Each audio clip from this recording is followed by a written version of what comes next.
స్వేచ్ఛ, స్వాతంత్రం, సమానత్వం, సోదరభావం మరియు న్యాయం ఇవే ఈ ప్రపంచంలో ఆనందంగా ఉండటానికి అన్నింటికంటే ముఖ్యమైనవి.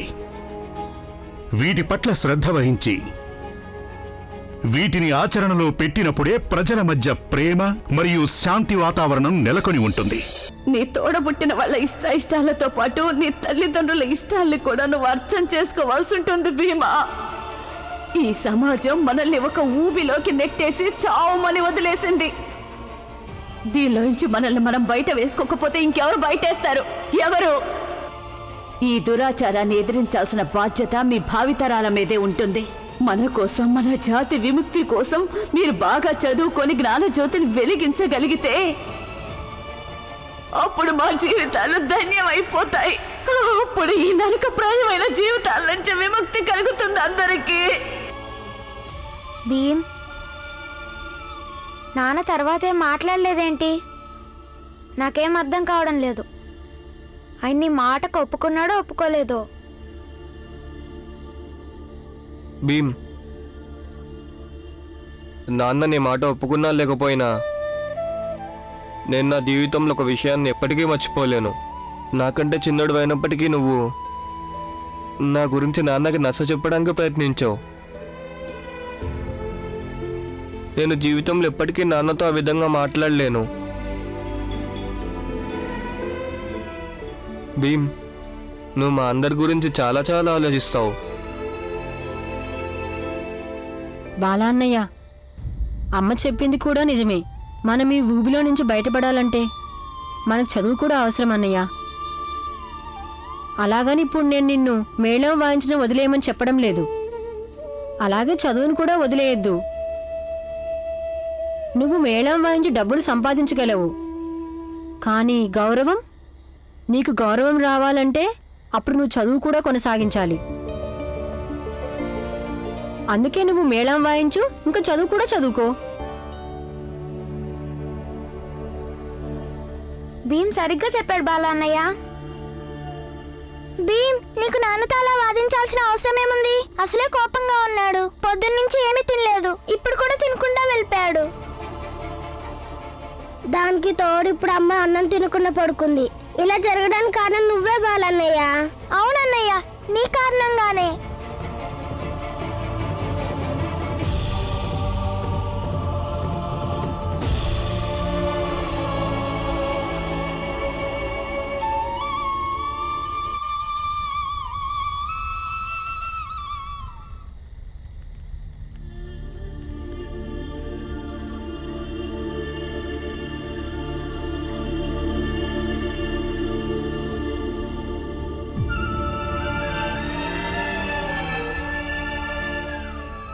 నాన్న, భోజనం చేయ నాన్న.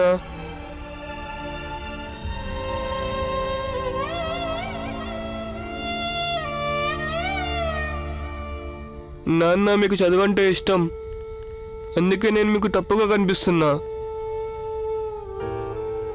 నేను ఒప్పుకుంటాను. అమ్మ మీరు ఏదైతే చెప్పారో అది కూడా సరైందే. కానీ నాకు మన పేదరికం అంటే ఇష్టం ఉండదు. నేను మిమ్మల్ని ఇలా కష్టాల్లో చూడలేను నాన్న.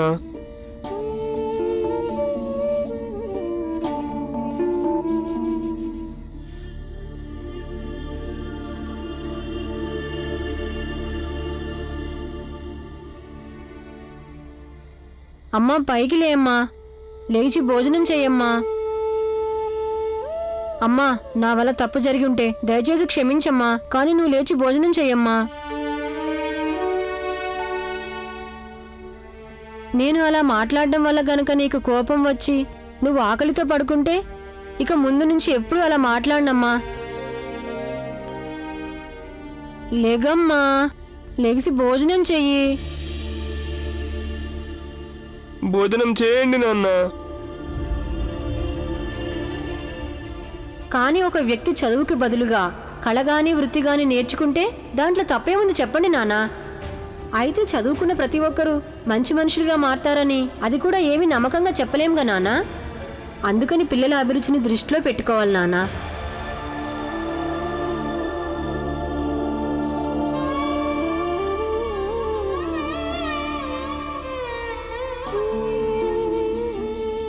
తినండి నాన్న.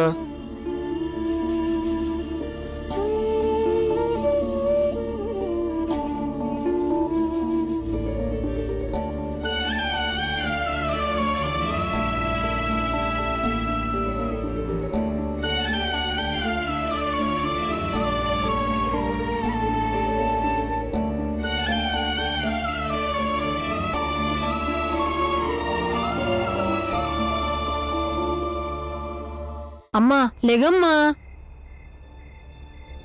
అమ్మా ఇప్పుడు నాన్న కూడా అన్నం తిన్నాడు, నువ్వు కూడా లేచి తినమ్మా.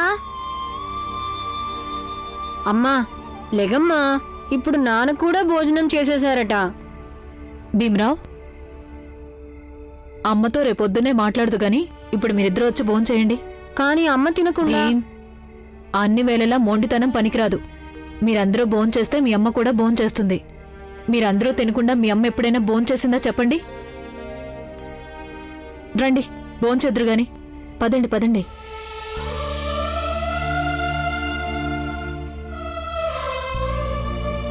అమ్మా లెగమ్మా.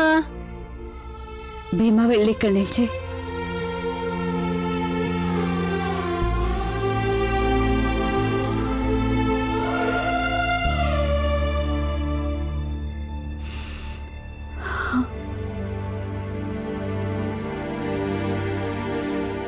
ఈ లోకంలో అందరూ ఆడవాళ్ళలాగే నేను కోరుకుంటున్నాను. నా భర్త అలాగే నా పిల్లలు బాగుండాలని, అందరూ కలిసి సంతోషంగా ఉండాలని.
ఒకవేళ నీలో నిజంగానే ఇంత పట్టుదలుంటే సరే, అయితే నా ప్రయాసల్లా ఎప్పుడూ నా పిల్లల ఎదుగుదలను చూడాలని నీకోసం నేను ఇది కూడా ప్రయత్నించి చూస్తాను బాలా.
నాన్నెంత త్వరగా ఎక్కడికి వెళ్ళాడు?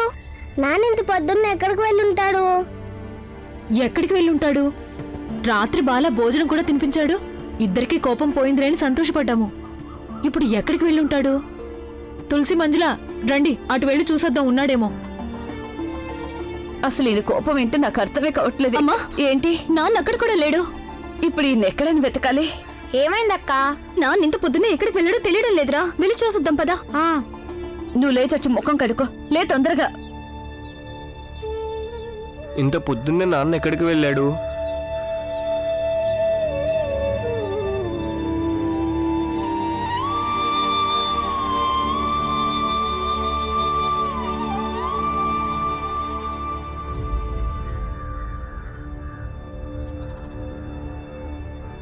నమస్తే సేట్ గారు.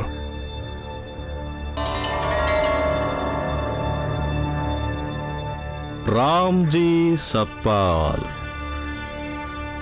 సుబేదార్ రామ్జీ సత్పాల్, రిటైర్డ్ సుబేదార్ రామ్జీ సత్పాల్.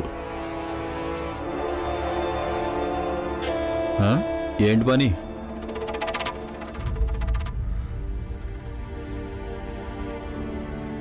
కొంచెం బంగారం ఉంది, నాకు కొంచెం డబ్బు కావాలి. డబ్బు కావాలా? ఆహా, అవును అత్యవసరమా? అవును, చాలా. నేను డబ్బు ఇవ్వను నీకు. కానీ నేను బంగారం తాకట్టు పెడుతున్నానుగా. చాలా బాగుంది. అరే, డబ్బు నాదైనప్పుడు నిర్ణయం కూడా నాదేగా. నీ బంగారం పెట్టుకుని డబ్బు ఇవ్వాలా వద్దా అని. కానీ సేట్ గారు అలా మాట్లాడకండి. ఇక్కడ ఇంకెవరూ లేరు కూడా బంగారం తాకట్టు పెట్టుకుని డబ్బులు ఇచ్చేవాళ్ళు. సరే, అలా మాట్లాడంలే. కానీ నువ్వు ఒక షరతుకు ఒప్పుకోవాల్సి ఉంటుంది. నువ్వు నా షరతుకు ఒప్పుకో, నేను నీ అవసరం తీరుస్తాను.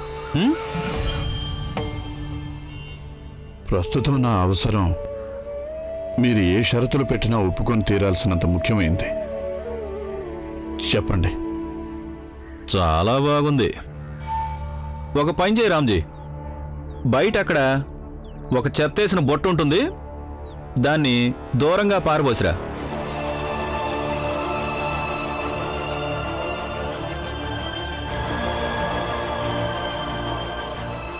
కోపం వద్దు రామ్జీ, కోపం వద్దు. కోపం ఆరోగ్యానికి మంచిది కాదు, తెలుసు కదా నీకు. వెళ్ళు.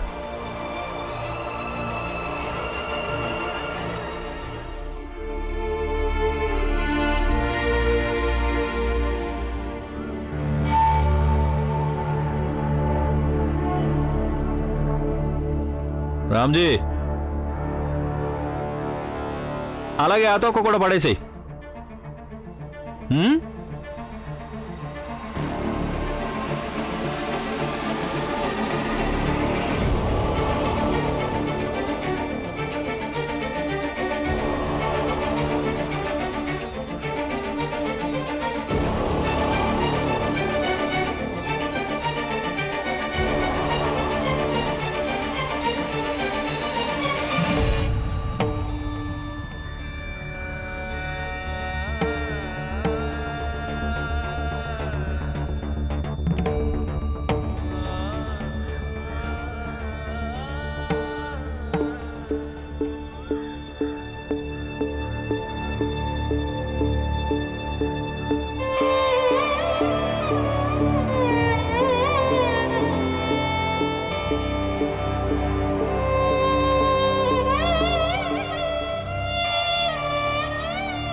పడేసి వచ్చావా? నువ్వు కొంచెం దూరంగా నిలబడు, చాలా దుర్వాసన వస్తుంది నీ దగ్గర.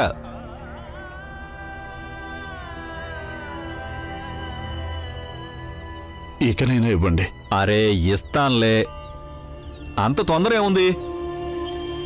ముందు నా చెప్పులు శుభ్రం చెయ్యి.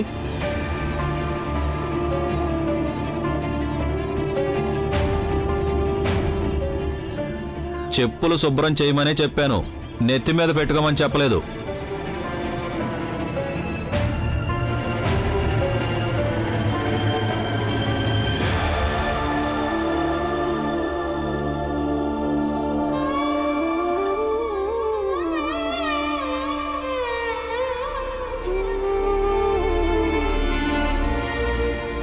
ఏదైనా గుడ్డ ఇవ్వండి. ఒంటి మీద ఉన్నాయిగా, కండువా ఉంది, నీ కుర్తా ఉంది, పంచె కూడా ఉంది. తుడు.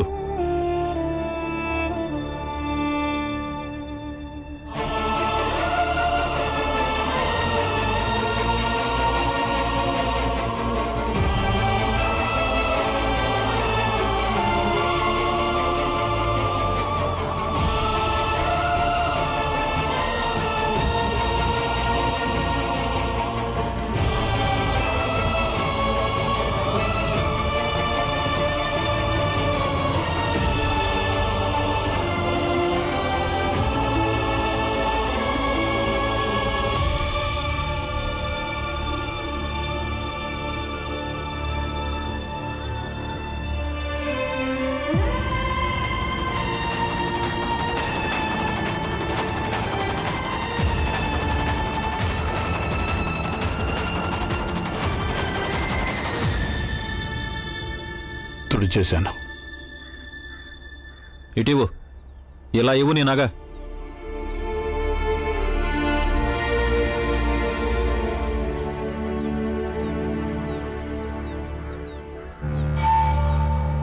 ఇంత చిన్న నగని తాకట్టు పెట్టుకుని నేను ఏం డబ్బులు ఇస్తాను నీకు? అమ్మేటట్టయితే చెప్పు. మీరు ఏ విధంగా అనుకుంటే ఆ విధంగా ఇవ్వండి, కానీ వెంటనే ఇవ్వండి. ఇస్తానాగు.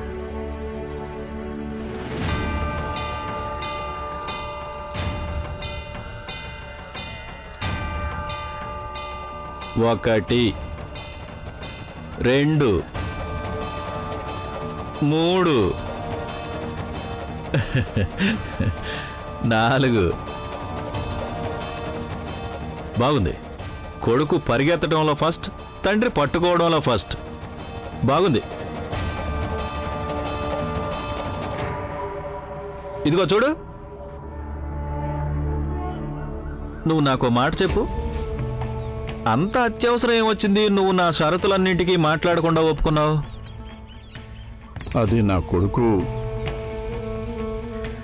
నీ కొడుకేమైంది? ఏదో అవసరం వచ్చిందిలే.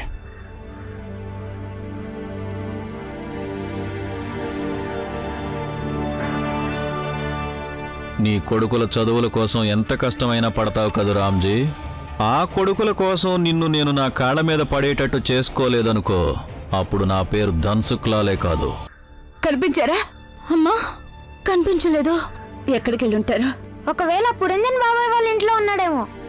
తొందరగా వెళ్ళండి, వెళ్ళండి, పరిగెత్తండి. అమ్మా, నాన్న అప్పుడప్పుడు బజార్కి వెళ్లే దారిలో ఒక పెద్ద చెట్టు ఉందమ్మా, అక్కడ కూర్చుంటారు. నేను వెళ్ళి చూసొస్తాను. వద్దు, నువ్వు వెళ్ళొద్దు, నువ్వు అస్సలు వెళ్ళొద్దు. అత్త మధ్యలో తులసి అట్టే వెళ్ళారు, వాళ్ళు చూస్తారులే.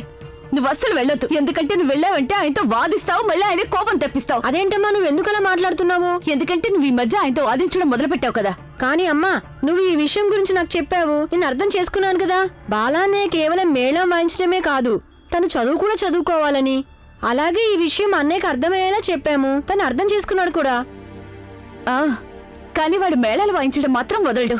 పోనీలే అమ్మా, ఈ పచ్చడి బండి ఎక్కడ పెట్టానో. తను చదువుకోవడానికి ఒప్పుకున్నాడు కాబట్టి తనని మేళం కూడా వాయించనివ్వు, అది అన్నయ్య కోరిక.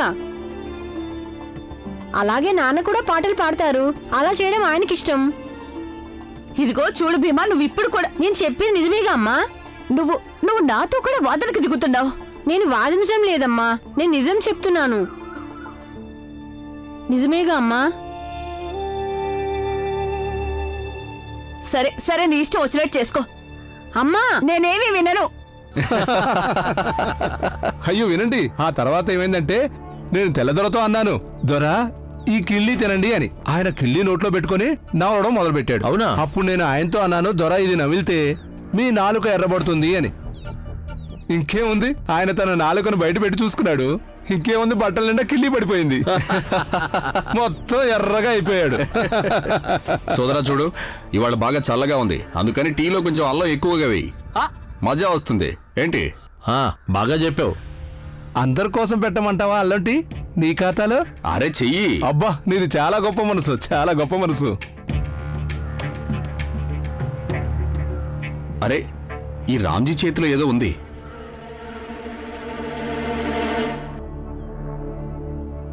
తెలీదేం తీసుకెళ్తున్నాడు. ఏంటో నువ్వే చూద్దువు గాని.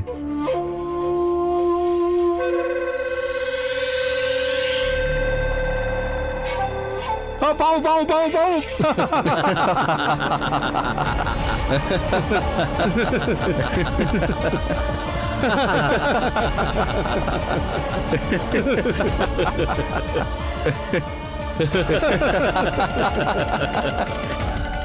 నీకు మతిగాని చెడిందా ఏంటి?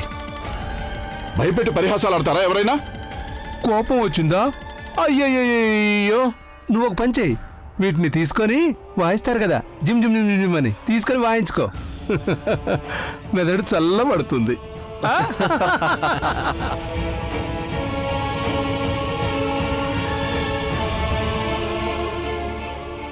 అవును, నీ పెద్ద కొడుకు డప్పు మేళం వాయిస్తాడంటగా. కొంపదీసి నువ్వు కూడా ఆ మేళం గ్రూప్లో చేరుతున్నావా ఏంటి వెళ్ళి? ఇదిగో సోదరా, ఈ తండ్రి తన కొడుక్కి ఒకవేళ మేళం వాయించడం అభ్యాసం చేయిస్తాడేమో. తీసుకో తీసుకో తీసుకో రామ్జీ. పాపం నీ కొడుకు మేళం వాయించకపోతే మరి నీ ఇల్లు ఎలా గడుస్తుంది చెప్పు.